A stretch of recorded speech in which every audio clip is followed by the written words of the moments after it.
Discord at Death's Bed. Goodbye, Fluttershy. By PaleLordHaephis. It was a warm summer day, which to Discord seemed absolutely wrong. He wanted the weather Pegasi to pull in every storm cloud and let rain and lightning tear apart the world. If he hadn't promised her that he'd behave, he would have done it himself.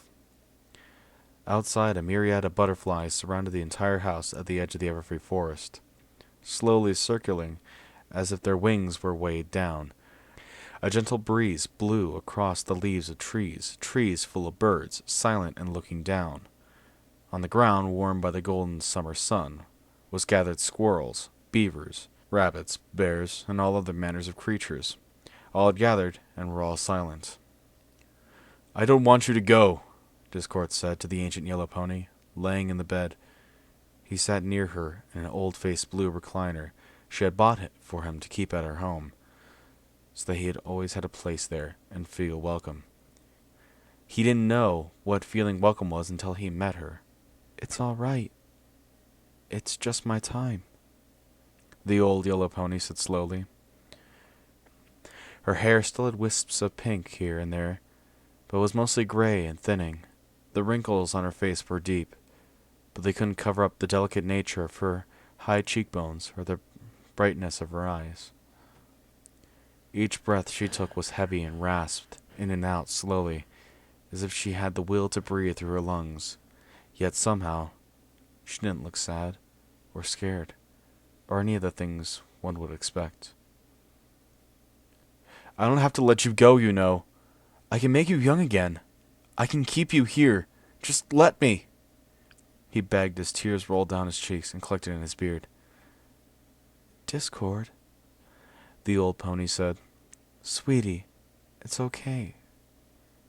It's time to let me go." "It's not fair," the dragon aqua said.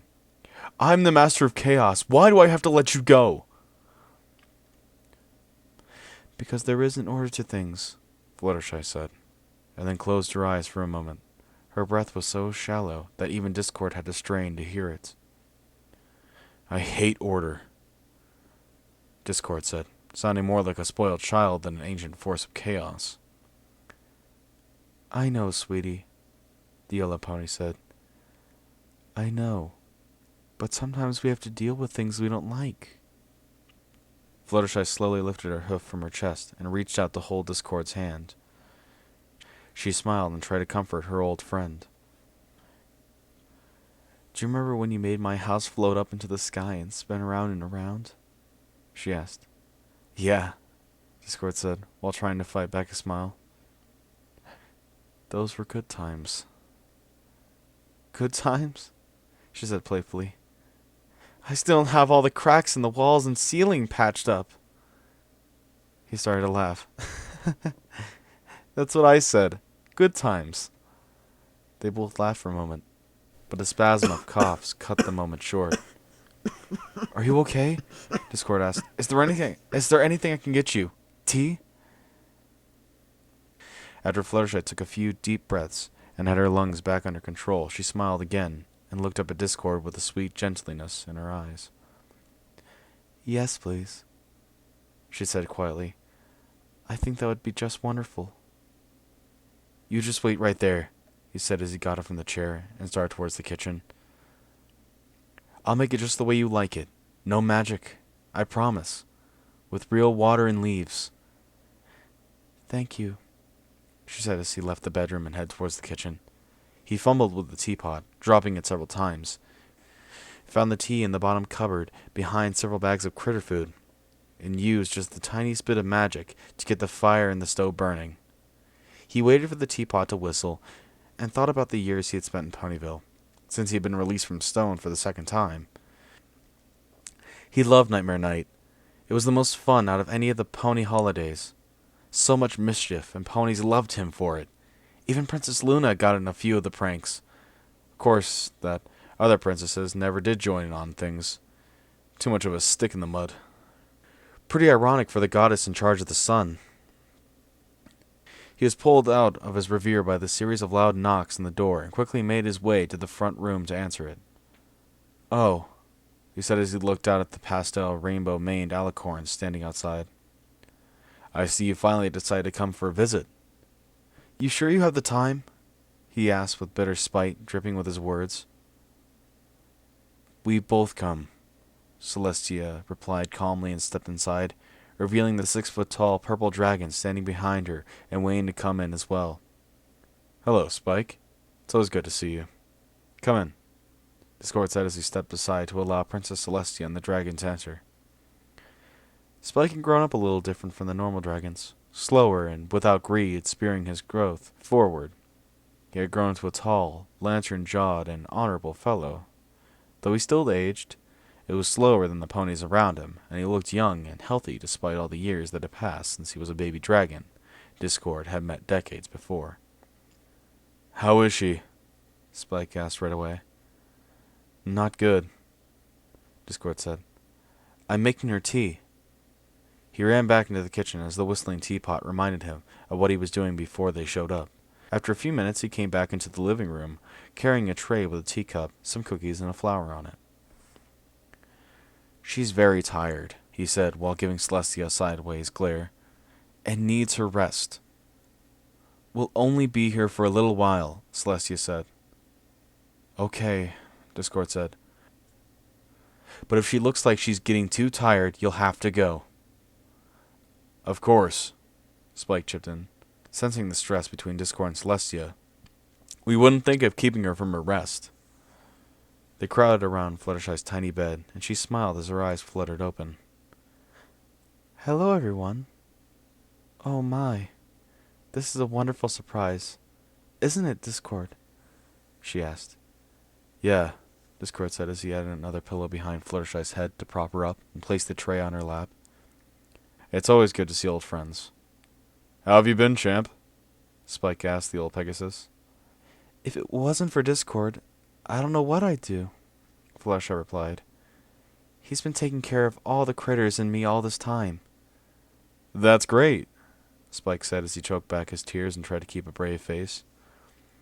Oh, Fluttershy whispered, as she put her hoof on the dragon's arm and waved with the other for him to come closer. Don't worry about crying.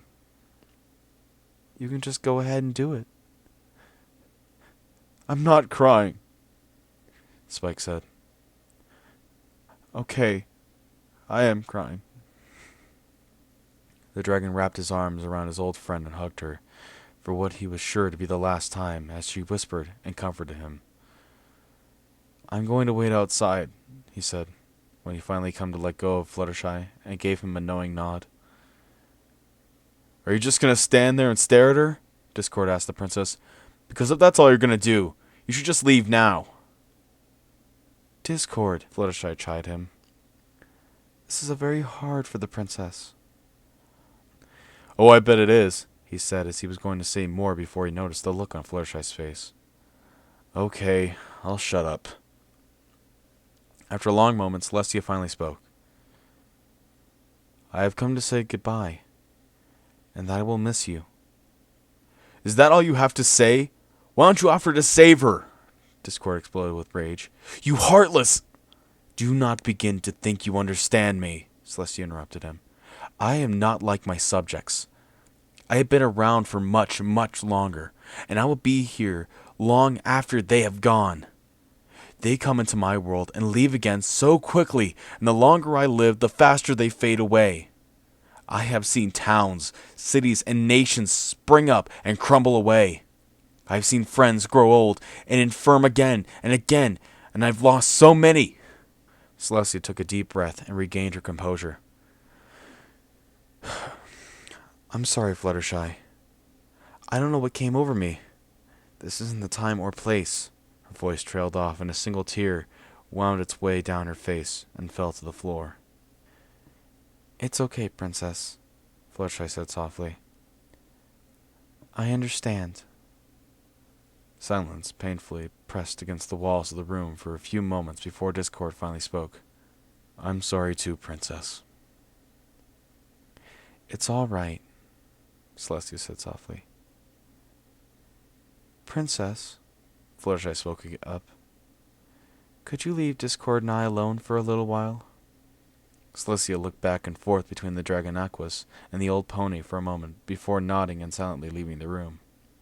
"I've got to go soon," she said softly, "and I would like you to hold my hoof, please." "I could still make you young again. Young forever," he said as he sat down in the blue chair and wrapped his fingers around her hoof. "Just sit with me," she said, "and be my friend. Tell me a story."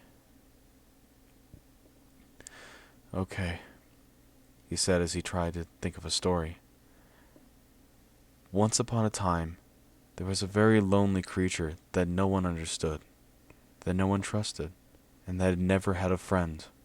But one day a beautiful maiden rescued him from all the bitterness and anger and pain that he didn't even know he was in. She brought him into her world and trusted him even when he shouldn't have been trusted. She was his friend, but he didn't even know what a friend was. She was the best thing in his whole wide world. And he is going to miss her."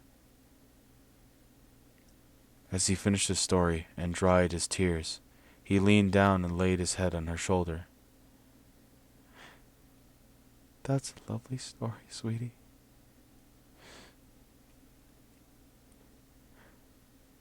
Be good," she said as she let go of her last breath and her body went limp. "Goodbye, Fluttershy."